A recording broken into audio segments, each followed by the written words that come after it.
You're listening to Kate Palmer from sparkletart.com, and today I'm going to be using magicals and some gorgeous new glitters from Lindy's Stamp Gang to create a magical bird card.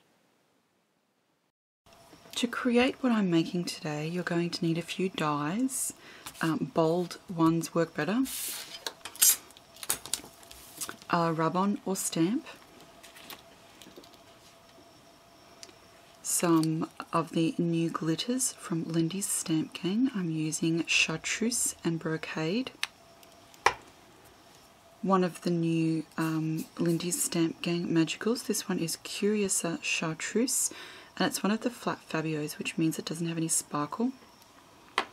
You will also need the Curiouser Chartreuse Lindy's Stamp Gang Flat Fabio Spray, or you can mix a little of your magicals into a mini mister with some water. Stamps that follow the same theme. They don't need to be from the same company or even necessarily the same image, just something that will work with them. You will also need some double-sided adhesive sheets or sheet. I'm using one from Express Graphics or XPress It, and this is actually double-sided adhesive layer. You'll need some nice thick white cardstock. I like the Eclipse 100 from Paper Temptress. Some bright cardstock to go underneath it. Using the die cutting machine of your choice, cut some shapes from the double-sided sticky adhesive sheet. You may need to run this through the unit twice, just so that the shape has cut properly. I've also found that larger, bolder shapes work better than finely detailed ones on these. So I have my piece of cardstock here, and I'm going to put Create down the bottom here. Now what I'm going to need to do to mask that off is use some of the masking tape that I've got.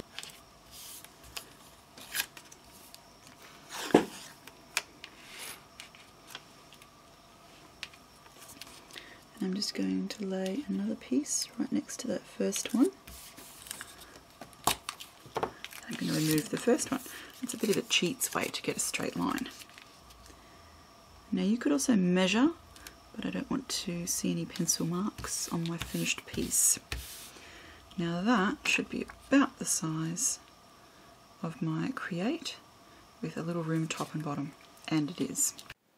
I've chosen to use Curiouser Chartreuse for this card. Now the first step is to ink up my stamp with Versamark. Make sure that your Versamark ink pad is nice and juicy, otherwise this won't work all that well. And I'm just going to use this nice little thin brush. I'm just applying the magicals directly to the Versamark.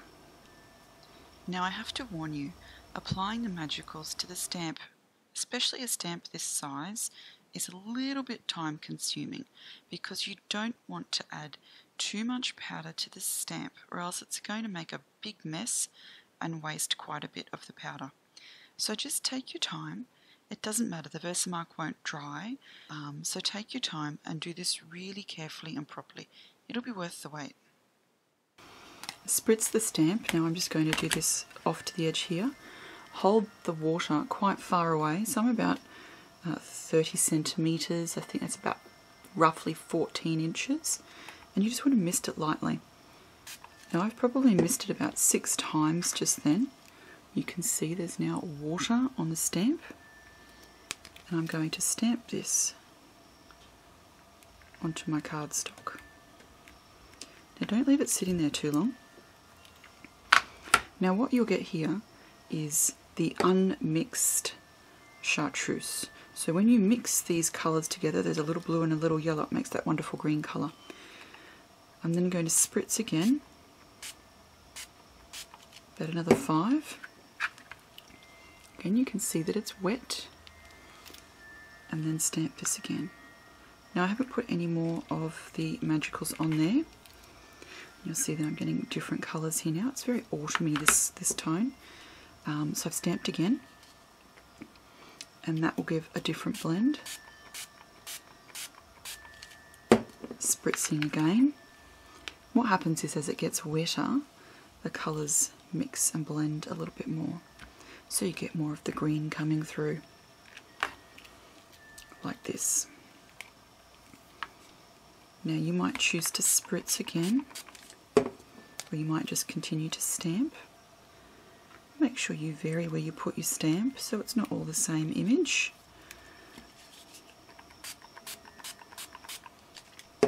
Now again, when you've mixed the colour together properly, you do not get this patchy effect. But I'm doing this on purpose.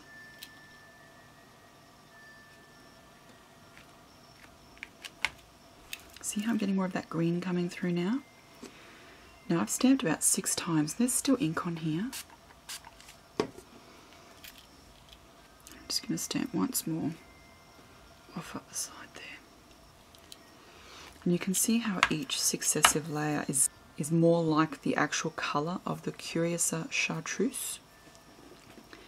What you're going to need to do now is leave this to dry. Now, if I get close, all of these individual colours, the yellow, the reds, the blues, all go into making up the colour when it's mixed that makes chartreuse. So when you apply this like I have as a direct powder to the stamp and then spritz, you get all those wonderful colour combinations. It's one of the things that makes the magicals so versatile. The next step, it needs to be on a very dry card. So for this, you're going to need to choose a few of your little pieces of double-sided adhesive sheet. Don't adhere the die cuts over the top of that tape. Cut them to size and stick them around the tape, otherwise things won't go well. Then make sure that you press these down quite firmly so that they make good contact with the cardstock underneath. I've got some of these gorgeous new glitters from Lindy's Stamp Gang, and this set is Mad Hatter, and I'm going to be using Chartreuse because this will match the magicals I've used. At this point I've taken the protective layer off the double-sided adhesive shapes so that I can adhere the glitter. Just tip it over. Now you're not going to waste any of the excesses going back into the bottle, so be generous here. You don't want any bits that aren't coloured. And then I just use a soft fluffy brush and kind of pounce the glitter down. It sort of presses it into the glue. And then just tip the excess off, and with that same fluffy brush, just brush any excess off the card. Now it's time to add the next layer of glitter. Position, I'm using a bird, you might have used something different. Position your next die where it's going to be most effective. I like it just on top of the white area. Now I'm going to be using the colour Brocade for this next one, and tap down with the paintbrush.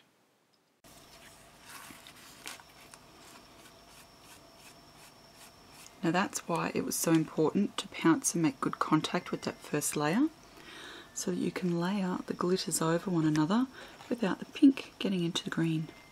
Now at this point, I can take off my masking tape,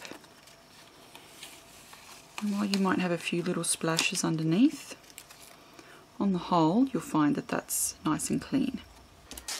This is just your average scoring board. You just have to make really careful that you've got your card aligned here. And it needs to be far enough away from the glitter so that you don't smudge it when you go and score it.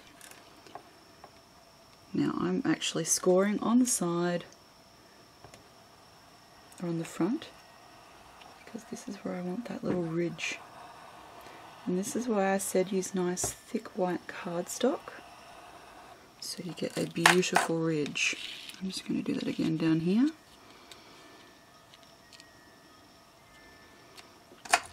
Now it pays to go slowly and carefully here, because if you move accidentally, you can move the card and end up with a very indistinct, unappealing little line. You can see that's put 2 beautiful ridges in the cardstock. Now I'm going to add my rub-ons. After adding the first one, which was the larger, I've decided to do something that looks a little bit different and layer my rub-ons. So I've used the word create, and then this little sort of dictionary definition of create that came with it on the sheet, I've layered that over top. I've now gone and grabbed my Chartreuse flat Fabio. It's just mixed up in the bottle. You can always mix up your magical with some water and do the same thing.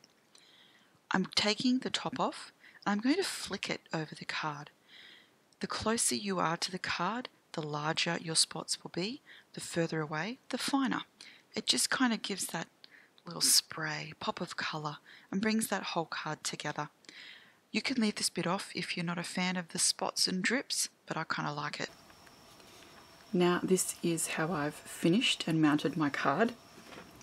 I've of course used the Eclipse 100 in white for my main image, mostly because it holds those ridges so beautifully because it's so wonderful and thick. I've then gone and used some of the Eclipse Black 100, also from the paper Temptress, as my base card. Now it doesn't have to be a thick black card like this for the base, but I love using it, it's gorgeous. And I've finished in between with one of the paper Temptress pop tone colours. So as you can see now that it's dry, you've got that wonderful contrast between the flat colour of the Chartreuse, which is a flat Fabio, and of course the glitter from the new Lindy's Stamp Gang glitters. That brocade, I don't know if you can see that. Yeah, isn't that yummy? Look at the depth and richness of that colour. And I really quite like the fact that you've got that strip down the middle, accentuated by those two raised embossed lines, that shows some of the spots but is missing the decorations, so that word stands out. So this card's a bit different for me. I don't actually use glitter a lot, mostly because my husband hates it when he goes to work with glitter on his face. And we all know glitter gets everywhere, whether you want it to or not. So this is my wonderful finished contrast between glitter and flat Fabio card, using the new Mad Hatter colours from Lindy's Stamp Gang.